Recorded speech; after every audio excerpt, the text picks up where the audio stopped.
지금 이 순간 여러분 뇌 속에서는 어떤 일이 벌어지고 있을까요? 상상해 보세요. 수천 가닥의 가느다란 혈관들이 머릿속을 촘촘히 연결하고 있고 그 안으로 피가 흘러 산소와 영양을 공급하고 있습니다. 그런데 이 혈관들 하나하나가 아무런 증상도 없이 조금씩 막혀가고 있다면 어떨까요? 마치 오래된 수도관에 녹과 찌꺼기가 끼듯 우리의 뇌혈관도 밤새 서서히 막혀가고 있습니다. 더 무서운 건 이 현상이 우리가 자고 있는 동안 더 빠르게 일어난다는 사실입니다. 왜일까요? 8시간 넘게 물 한 방울도 마시지 않기 때문입니다. 그 결과 피가 꿀처럼 끈적해지고 좁은 뇌혈관을 통과하기 점점 더 어려워집니다. 특히 아침 6시부터 10시까지는 뇌경색 발생률이 가장 높다는 연구 결과도 있습니다. 그런데 우리는 그 시간에 무엇을 하죠? 바로 잠에서 깨고 벌떡 일어나 화장실로 향합니다. 이 순간이 가장 위험한 시간이라는 사실 알고 계셨나요? 오늘 이 영상에서는 누구나 따라할 수 있는 단순한 아침 습관 하나로 뇌혈관을 지킬 수 있는 방법을 알려드리려 합니다. 어렵지 않습니다. 약도 필요 없습니다. 단지 순서를 바꾸는 것뿐입니다. 이 영상을 끝까지 보신다면 내일 아침부터 달라질 수 있습니다. 건강한 10년을 위해 지금 함께 시작해 보시겠습니까? 그렇다면 왜 아침 시간이 그렇게 위험한 걸까요? 이 질문에 대한 답을 알기 위해선 우리 몸에서 밤새 일어나는 변화를 먼저 이해해야 합니다. 우리가 잠들어 있는 동안 몸은 물을 공급받지 못한 채 6시간에서 8시간 이상을 버팁니다. 이때 우리 혈액 속의 수분이 점점 줄어들고 피는 점점 끈적해지기 시작합니다. 마치 꿀이 처음엔 흐르다가 시간이 지나면서 굳어지는 것처럼요. 이렇게 끈적해진 피가 좁은 뇌혈관을 통과하려면 훨씬 더 많은 압력이 필요합니다. 그런데 아침이 되면 혈압도 자연스럽게 올라갑니다. 특히 눈을 뜨자마자 벌떡 일어나거나 화장실에서 힘을 줄 때 혈압은 순간적으로 평소보다 30에서 50까지 오를 수 있습니다. 이 두 가지, 즉 끈적한 피와 높은 혈압이 동시에 겹치면 어떤 일이 생길까요? 혈관이 견디지 못하고 막히거나 터질 위험이 급격히 높아지는 겁니다. 실제로 국내외 여러 연구에 따르면 하루 중 뇌경색이 가장 많이 발생하는 시간은 바로 오전 6시부터 10시 사이입니다. 전체 환자의 60% 가까이가 이 시간대에 쓰러진다는 통계도 있습니다. 특히 새벽 화장실에서 변을 보다가 또는 아침 준비를 하다가 갑자기 말을 못하게 되거나 한쪽 팔다리에 힘이 빠지는 경우가 많습니다. 이쯤에서 떠오르는 분이 계실 겁니다. 혹시 우리 아버지도 그랬지 않았나? 동네 어르신 중에도 아침에 쓰러졌다는 얘기를 들었지 않았나 하고요. 우연이 아닙니다. 모두 이유가 있습니다. 그리고 이 사실을 알게 된 순간 저는 더 이상 무시할 수 없었습니다. 왜냐하면 바로 제 어머니께도 같은 일이 일어났기 때문입니다. 지금부터는 저의 개인적인 이야기이자 많은 분들이 공감하실 수 있는 현실적인 사례를 말씀드리겠습니다. 한겨울 아침, 그날도 평소처럼 시작된 하루였습니다. 그러나 단 하나의 습관이 어머니의 삶을 완전히 바꾸게 될 줄은 아무도 몰랐습니다. 그날은 평소와 다르지 않은 겨울 아침이었습니다. 어머니, 최영희님은 70살이 넘은 연세에도 새벽 5시 반이면 늘 기상하셨습니다. 40년 넘게 아버지의 아침 식사를 준비해 오신 습관이 몸에 밴 분이셨죠. 그날도 여느 때처럼 눈을 뜨자마자 침대에서 벌떡 일어나 화장실로 향하셨습니다. 세수를 하기 위해 찬물을 받으려던 찰나 갑자기 한쪽 다리에 힘이 풀리며 그 자리에 주저앉으셨다고 합니다. 말을 하려고 했지만 입이 잘 떨어지지 않았고 손도 마음처럼 움직이지 않았습니다. 다행히 아버지가 바로 발견해 응급실로 모시고 갈 수 있었고 CT 촬영 결과 중대 뇌동맥이 막힌 뇌경색이라는 진단을 받았습니다. 혈압은 200을 넘었고 빠른 대처 덕분에 혈전용해제를 투여받아 큰 장애 없이 회복할 수 있었지만 이후로는 말씀하실 때 약간의 언어장애가 남았습니다. 의사인 아들이 곁에 있었음에도 이런 일이 벌어졌다는 사실은 저를 깊이 자책하게 만들었습니다. 왜 미리 알려드리지 못했을까? 왜 그 흔한 아침에 물 한 잔도 말씀드리지 않았을까? 매일 병원에서 환자들에게 예방이 중요하다고 말하면서도 정작 가장 가까운 어머니에겐 그러지 못한 제 자신이 부끄러웠습니다. 입원 중 어머니는 이렇게 말씀하셨습니다. 그날따라 유난히 추웠다. 찬물로 세수하러 화장실 문 앞에 섰는데 어지럽더라. 근데 뭐 나이 들면 다 그런 줄 알았다. 어머니의 이 말이 제 가슴 깊이 남았습니다. 그리고 저는 결심했습니다. 이대로는 안 된다고. 뇌경색은 그냥 갑자기 오는 병이 아니라 수년 전부터 신호를 보내고 있었던 겁니다. 그때부터 저는 미친 듯이 공부하기 시작했습니다. 국내외 논문 수백 편을 읽고 예방의학 전문의들을 찾아다녔습니다. 어머니가 다시는 쓰러지지 않도록, 그리고 수많은 어르신들이 같은 고통을 겪지 않도록, 그렇게 해서 알게 된 결정적인 진실이 있었습니다. 제가 그렇게 간절하게 찾던 답은 생각보다 너무 단순했습니다. 바로 눈 뜨자마자 마시는 따뜻한 물 한 잔이었습니다. 믿기 어려울 정도로 간단한 방법이었지만 효과는 놀라울 만큼 확실했습니다. 왜 물일까요? 우리가 자는 동안 몸에서는 땀과 호흡을 통해 상당한 수분이 빠져나갑니다. 평균적으로 8시간 동안 약 500ml 이상의 수분이 손실되는데, 이를 보충하지 않으면 혈액은 점점 끈적해지고 순환이 원활하지 않게 됩니다. 특히 뇌혈관처럼 가는 혈관은 피가 걸쭉해지면 쉽게 막히기 쉬운 구조입니다. 서울대학교 연구팀은 60세 이상 어르신 500명을 대상으로 5년간 추적 조사한 결과 아침에 물 한 잔을 마시는 사람들은 그렇지 않은 사람보다 뇌경색 발생률이 무려 40% 낮았다고 발표했습니다. 단지 물 한 잔의 차이로 말입니다. 이 사실을 안 후 저는 어머니께 먼저 이 습관을 권했습니다. 처음엔 고개를 갸웃하셨습니다. 그렇게 간단한 걸로 괜찮을까? 하지만 제 말이라면 믿고 한번 해보겠다고 하셨습니다. 그래서 침대 옆에 물병을 두고 알람을 5분 일찍 맞추셨습니다. 눈을 뜨면 바로 일어나지 않고 누운 채로 미지근한 물 한 잔을 천천히 마시기 시작하셨습니다. 처음 일주일은 쉽지 않으셨습니다. 오랜 습관대로 벌떡 일어나려는 몸을 참고 의식적으로 물을 마시는 것이 어색하셨던 거죠. 하지만 2주가 지나자 점점 익숙해지셨고 한 달쯤 되자 물을 마시는 것이 완전히 몸에 배었습니다. 이 습관의 힘은 생각보다 빨리 나타났습니다. 아침에 느끼던 어지럼증이 줄고 머리도 덜 무겁다고 하셨습니다. 혈압도 점차 안정되기 시작했습니다. 그 작은 물 한 잔이 어머니의 몸과 하루를 바꾸기 시작한 것입니다. 하지만 저는 거기서 멈추지 않았습니다. 물 한 잔 다음엔 무엇이 필요할까 고민했고 그 답 역시 아주 가까운 곳에 있었습니다. 물 한 잔으로 하루를 부드럽게 시작했다면 그 다음 해야 할 일은 몸을 천천히 깨우는 것입니다. 바로 침대 위 스트레칭입니다. 이건 단순한 동작이 아니라 밤새 굳어있던 혈관과 근육에 이제 깨어날 시간이야 라고 알려주는 중요한 신호입니다. 어머니께도 이 동작들을 권해드렸습니다. 물을 마시고 5분 정도 누운 채 가볍게 스트레칭을 하시는 것이죠. 두 팔을 머리 위로 길게 뻗고 발끝은 아래로 쭉 펴며 온몸을 늘리는 느낌으로 10초간 유지합니다. 이걸 3번 반복하는 것만으로도 혈액순환이 확연히 좋아집니다. 이 간단한 변화로 확실한 효과를 보신 분이 또 계십니다. 바로 74세 박순자님입니다. 박순자님은 몇 년 전부터 아침마다 손발이 저리고 몸이 뻣뻣해 고생하셨습니다. 특히 겨울에는 손가락이 잘 구부러지지 않아 수저를 잡는 것도 힘들어 하셨죠. 그분께 침대에서 할 수 있는 3가지 동작만 알려드렸습니다.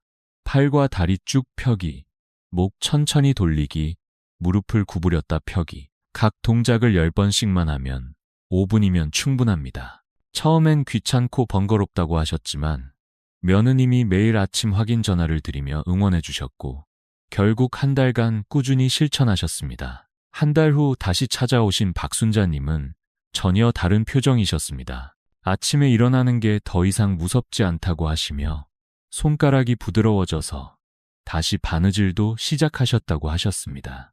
저렸던 발도 가벼워져서 산책도 수월해지셨습니다. 연세대 순환기내과 연구에 따르면 아침 스트레칭을 꾸준히 실천한 어르신들의 경우 뇌혈류량이 평균보다 20% 이상 증가했다고 합니다. 단 5분, 누운 채로 할 수 있는 이 작은 움직임이 여러분의 뇌혈관을 깨우고 하루의 안전을 보장해 줄 수 있습니다. 몸을 충분히 깨웠다면 이제는 조심스럽게 일어날 준비를 해야 할 시간입니다. 스트레칭으로 몸을 부드럽게 깨웠다면 이제는 조심스럽게 일어나는 단계가 남았습니다. 이 과정도 매우 중요합니다. 왜냐하면 자고 있다가 갑자기 몸을 세우면 혈압이 급격히 떨어지거나 올라가 뇌혈관에 큰 부담을 줄 수 있기 때문입니다. 특히 어르신들에겐 더욱 위험할 수 있습니다. 실제로 가톨릭대 의대 연구에 따르면 70세 이상 어르신 300명을 조사한 결과 아침에 급하게 일어나는 분들의 15%가 기립성 저혈압을 경험한 반면 천천히 일어난 분들은 3%에 불과했다고 합니다. 기립성 저혈압이란 누워있다가 갑자기 일어서면 뇌로 가는 혈류가 급격히 줄어드는 현상입니다. 순간적으로 어지럽거나 눈앞이 캄캄해지고 심하면 실신하거나 낙상사고로 이어질 수도 있습니다. 그래서 저는 어머니께 그리고 환자분들께도 이렇게 말씀드립니다. 일어날 때는 반드시 4단계를 지키세요.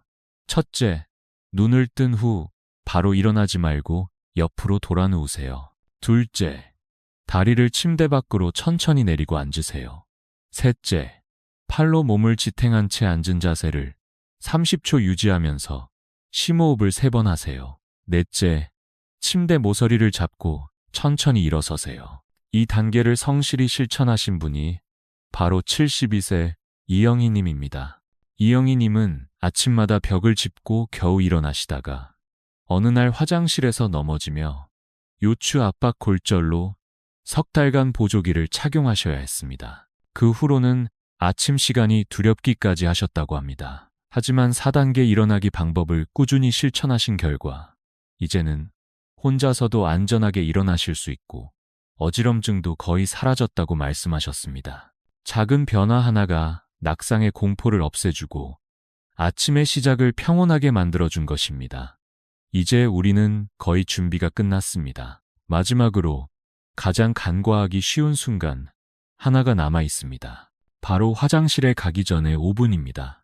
천천히 일어나는 데까지 잘 마치셨다면 대부분 분들이 이렇게 생각하실 수 있습니다. 이제 화장실에 가면 되겠지. 하지만 바로 그 순간 또 하나의 위험이 숨어 있습니다. 아침에 일어나자마자 곧바로 화장실로 가는 습관. 특히 급하게 힘을 주는 행동이 뇌혈관에 큰 부담을 줄 수 있다는 사실 알고 계셨나요? 특히 변을 볼 때 무의식적으로 힘을 줄 경우 혈압은 순간적으로 평소보다 50 이상 치솟을 수 있습니다.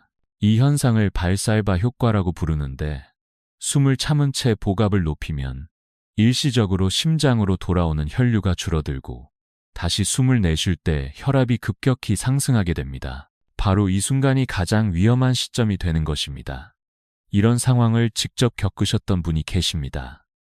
바로 69세 정민호 님입니다. 정민호 님은 매일 아침 화장실에서 변을 볼 때마다 어지러움을 느끼셨고 어느 날엔 결국 쓰러지셔서 이마를 다치고 응급실까지 가셨습니다. 검사 결과 혈압이 200 가까이 올랐고 다행히 큰 출혈은 없었지만 그 뒤로는 화장실 가는 것이 두려우셨다고 합니다. 저는 정민호님께 이렇게 조언드렸습니다. 화장실에 바로 가지 마시고 방 안을 천천히 걸어보세요. 침대에서 창문까지, 창문에서 문까지 5분 정도만 천천히 움직이면서 몸을 데우는 겁니다.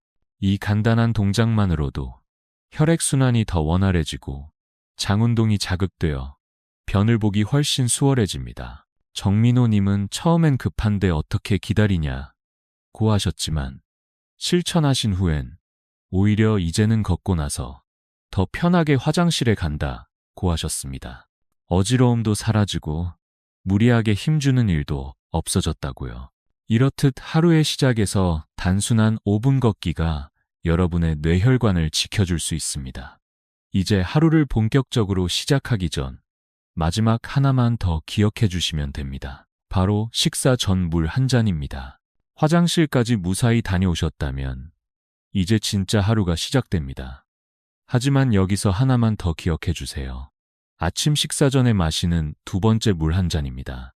첫 번째 물은 자는 동안 잃은 수분을 보충하는 역할을 했다면 두 번째 물은 하루의 혈액순환을 안정시키는 준비 단계라고 볼 수 있습니다. 이 두 잔의 물이 우리 몸에 만들어내는 차이는 생각보다 큽니다. 고려대 의대 연구에 따르면 아침에 물을 두 잔 마신 어르신들은 한 잔만 마신 분들보다 혈액 점도가 30% 이상 낮았고 뇌혈류도 더 원활했다고 합니다. 어머니도 이 습관을 꾸준히 실천하셨습니다. 세수하시기 전 조용히 물을 한 모금씩 천천히 드시는 모습이 이제는 일상이 되었습니다. 그 결과 약을 드셔도 140을 넘던 혈압이 이제는 120 전후로 안정되었고 젓가락질도 다시 가능해지셨습니다. 한 번에 확 바뀌진 않았지만 매일 조금씩 쌓인 변화가 결국은 삶 전체를 바꾼 셈입니다. 아침 루틴만 바꿨을 뿐인데 몸이 반응했고 의사로서 저 역시 놀라지 않을 수 없었습니다. 어머니는 어느덧 75이 되셨지만 또래분들보다 훨씬 건강하게 지내고 계십니다. 매일 아침 산책하시고 손주들과 놀러 다니시며 몇 달 전에는 제주도 여행도 다녀오셨습니다. 이처럼 단순한 아침 습관 하나하나가 뇌혈관을 살리고 삶의 질을 끌어올릴 수 있다는 사실을 어르신들께 꼭 전해드리고 싶습니다. 자, 이제 오늘 이야기의 핵심을 다시 한번 정리해 드릴게요. 뇌경색을 예방하는 아침 루틴은 총 5단계입니다. 첫째, 눈을 뜨자마자 따뜻한 물 한 잔 마시기. 둘째, 침대에서 간단한 스트레칭으로 혈관 깨우기. 셋째, 옆으로 눕고 앉고 심호흡 후 천천히 일어나기. 넷째, 화장실 가기 전 방 안 걷기로 몸을 데우기. 다섯째, 식사 전 물 한 잔 더 마시기. 이 5가지만 지켜도 뇌혈관 건강은 분명히 달라질 수 있습니다. 어렵지 않습니다. 특별한 도구나 돈이 드는 것도 아닙니다. 단지 의식하고 실천하느냐, 하지 않느냐의 차이일 뿐입니다. 생각해 보세요. 같은 나이를 먹더라도 어떤 분은 손주들과 여행을 다니고 취미 활동을 하며 삶을 즐깁니다. 반면 어떤 분은 병원 침대 위에서 누군가의 도움 없이는 하루를 보내야 합니다. 이 차이는 결코 운이나 체질 때문이 아닙니다. 매일 쌓이는 작은 습관의 차이일 뿐입니다. 저는 의사로서 수많은 환자들을 봐왔습니다. 뇌경색으로 반신불수가 된 분들, 말을 잃은 분들, 휠체어에 앉아 평생을 살아야 하는 분들도 계셨습니다. 그분들을 볼 때마다 늘 같은 생각을 했습니다. 조금만 더 일찍 알았더라면, 조금만 더 신경 썼더라면 달라졌을 텐데. 그래서 오늘 이 이야기를 여러분께 꼭 전해드리고 싶었습니다. 내일 아침 눈을 뜨고 가장 먼저 하실 행동은 무엇인가요? 벌떡 일어나시겠습니까? 아니면 물 한 잔부터 시작하시겠습니까? 이 질문에 대한 대답이 앞으로 10년, 20년 후에 여러분 모습을 결정할 수도 있습니다. 지금처럼 계속 사실 건가요? 아니면 오늘부터 바꾸실 건가요? 저는 여러분의 선택을 응원합니다. 그리고 부탁드립니다. 이 영상이 도움이 되셨다면 사랑하는 부모님께, 형제 자매께, 친구분들께 꼭 공유해 주세요. 우리가 나누는 이 작은 정보가 누군가의 생명을 살릴 수 있습니다. 구독과 좋아요도 큰 힘이 됩니다. 앞으로도 어르신 건강에 꼭 필요한 정보들 꾸준히 전해드리겠습니다. 마지막으로 다시 한번 묻습니다. 내일 아침 눈을 뜨면 가장 먼저 무엇을 하시겠습니까? 댓글로 약속해 주세요. 나는 내일 아침 물 한 잔으로 하루를 시작하겠습니다. 이 약속이 여러분의 뇌혈관을 지켜줄 것입니다. 건강한 하루, 그리고 건강한 인생이 되시길 진심으로 기원합니다.